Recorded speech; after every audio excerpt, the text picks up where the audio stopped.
माजिद हैदरी हैं, जाने माने राजनीतिक विश्लेषक मौलाना साजिद रशीदी हैं, उनका अभिनंदन है। मेरे साथ मौलाना शरीफ काला साहब है जो कि प्रबंधक है आगरा मस्जिद के, उनका अभिनंदन है जिन्होंने विरोध करा है।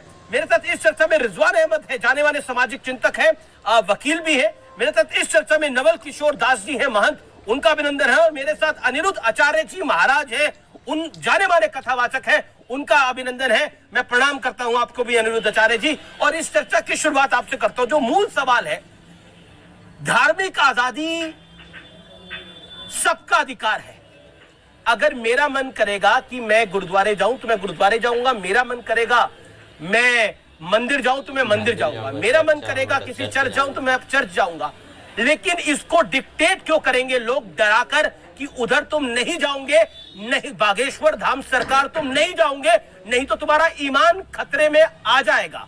और आप तो खुद गए वहां पर, आप खुद उस मंच पे आसीन थे जहां बागेश्वर धाम थे, और आपने अपनी बातों को भी रखा, देश दुनिया ने सुना।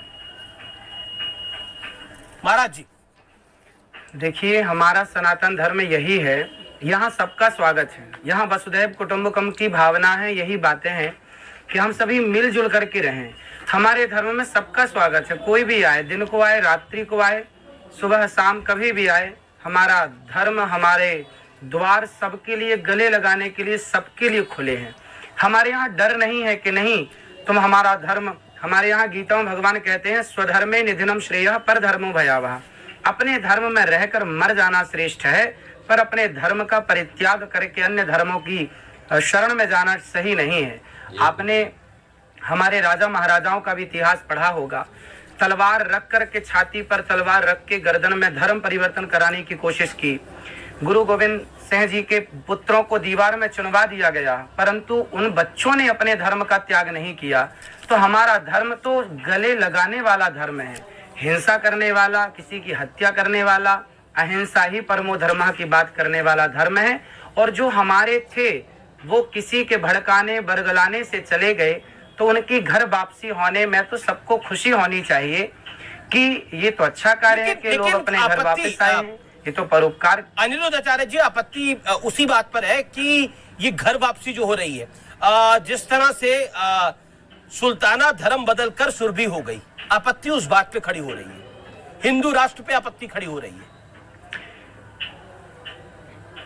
ना। आपत्ति की बात नहीं है यहाँ। तो देखिए, जब हमारे अपने सनातनी लोग जब जाकर के अन्य धर्मों में चले जाते रहे, लोग उनको बरगला करके, मैं एक बार कथा करने गया था छत्तीसगढ़, तो वहां मुझे लोगों ने बताया कि हिंदुओं को कुछ लोग ले जाते हैं और उनको मीठी गोली खिला करके कहते हैं कि बोलो जय श्री राम। मीठी गोली खवाया, उसके बच्चे की बुखार उतरी क्या?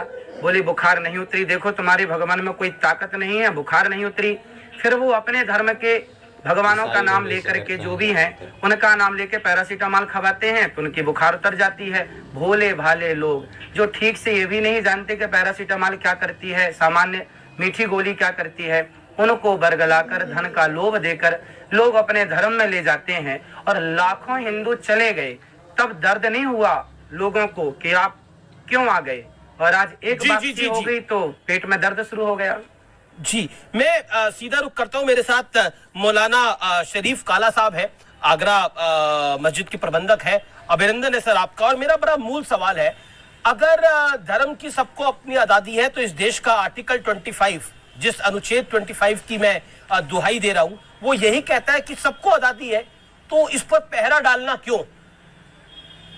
क्या घर वापसी का डर है? सुल्ताना का सुरभि बनने का डर है? देखिए, डर तो सताएगा ही।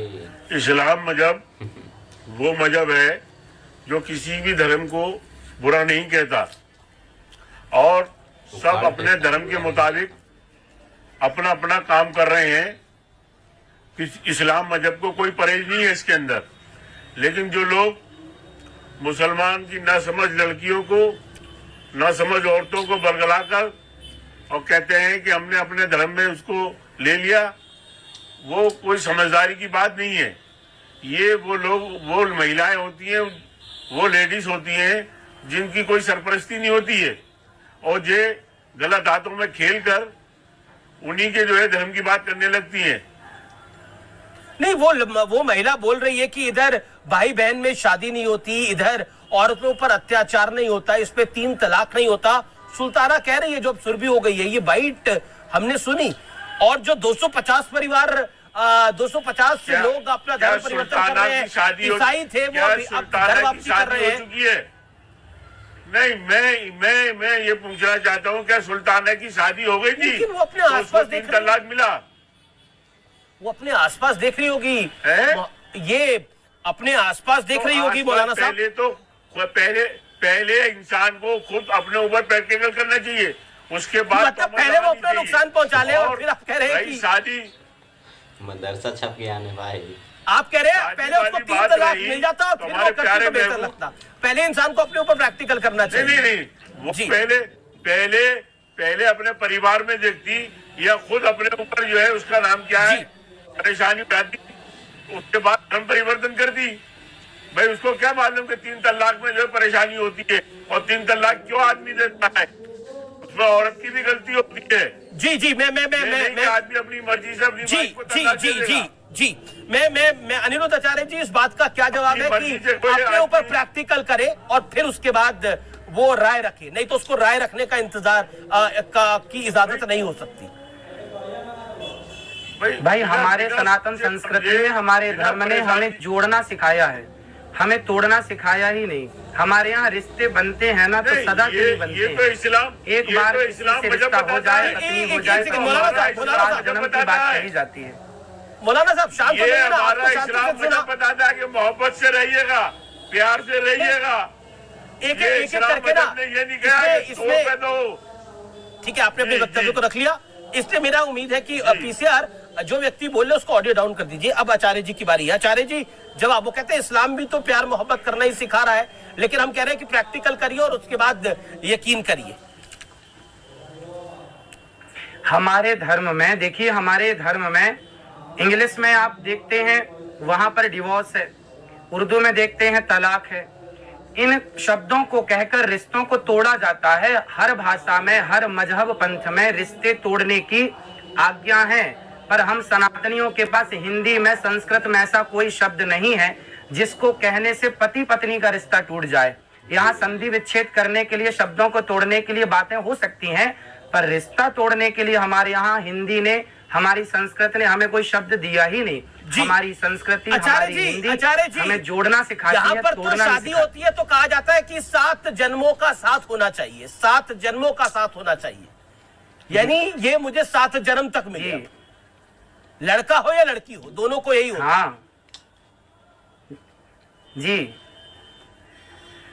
हमारे जो रिश्ते हैं वो 7 जन्म के लिए ही बनते हैं, क्योंकि प्रेम से परिपूर्ण होते हैं ना। हमारे यहाँ देखिए, हमारे यहाँ जब विवाह होता है ना तो सम गोत्र में भी विवाह नहीं होता। यदि आपका गोत्र वशिष्ठ है और लड़की का गोत्र भी वशिष्ठ है तो विवाह नहीं होगा।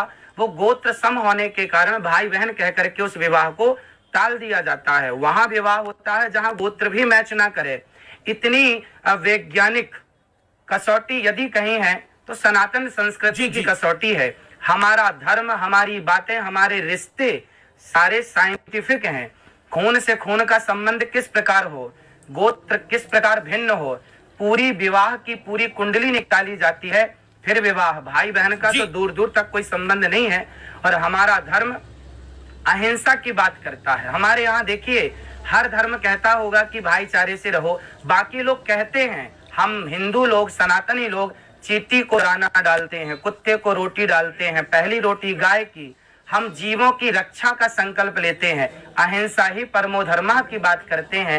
यहाँ हिंसा का कोई लोग कहने को तो कहें कि हमारा धर्म भी मिलजुल के रहने की बात करता है। अहिंसा की बात, अहिंसा की बातें होती तो बकरे की बलि ना होती। हमारे यहाँ तो जीव हत्या करना पाप है, अहिंसा ही परमो धर्मा।